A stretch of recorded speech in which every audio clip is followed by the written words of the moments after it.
Assalamualaikum warahmatullahi wabarakatuh.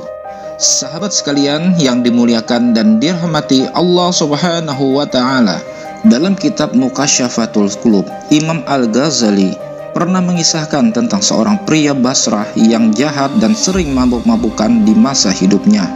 Ketika dia meninggal, tidak ada satu orang pun yang mau mensalati dan mengantarkan jenazahnya ke tempat pemakaman. Bahkan sang istri pun sampai harus membayar orang untuk memikul jenazah suaminya untuk dibawa ke musola untuk disolati. Namun, tidak ada seorang pun yang mau mensolati jenazah suaminya tersebut.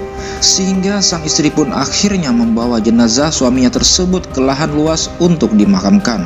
Namun tak jauh dari sana, yang menjadi tempat untuk memakamkan suaminya tersebut, di sana hiduplah seorang ahli ibadah yang rumahnya berada di atas gunung.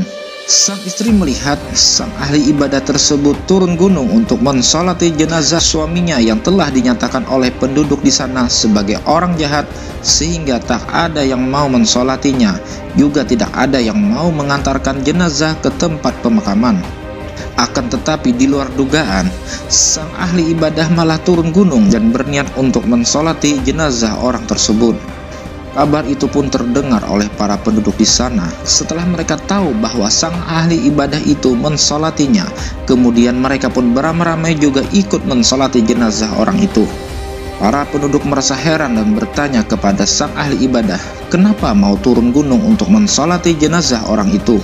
Sang ahli ibadah menjawab pertanyaan para penduduk tersebut.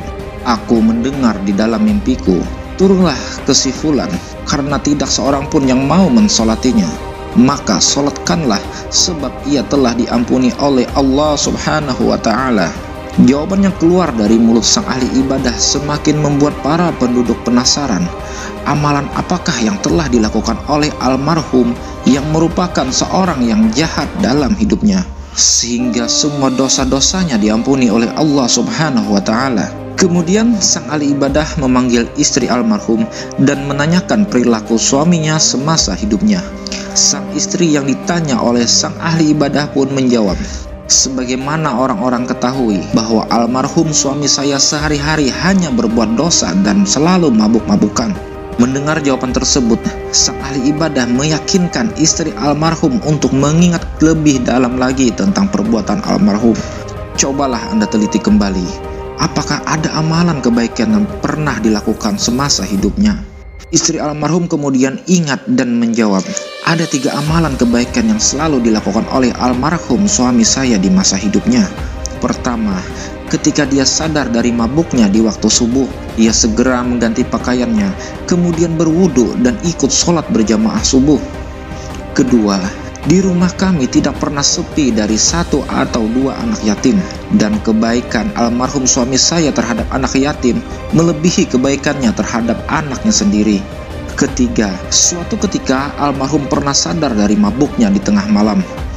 Dia menangis sejadi-jadinya sambil berkata, ya Allah, letak neraka jahanam manakah yang akan engkau kehendaki untuk meletakkan orang terkutuk sepertiku ini? Ternyata dari ketulusan si almarhum semasa hidupnya di dalam melakukan hal-hal yang kadang dianggap sepele oleh sebagian orang, seperti menyantuni anak yatim dan merawatnya, justru malah menjadi pintu ampunan bagi Allah Subhanahu wa Ta'ala bagi para hambanya. Karena Allah Subhanahu wa Ta'ala tidak memandang seberapa banyak kita beramal, tapi seberapa istiqomah dan tulusnya kita beramal untuk sesama, dan seberapa tulus kita beriman kepadanya. Semoga video ini bermanfaat bagi kita semua. Amin ya rabbal alamin. Wallahu a'lam bissawab. Wassalamualaikum warahmatullahi wabarakatuh.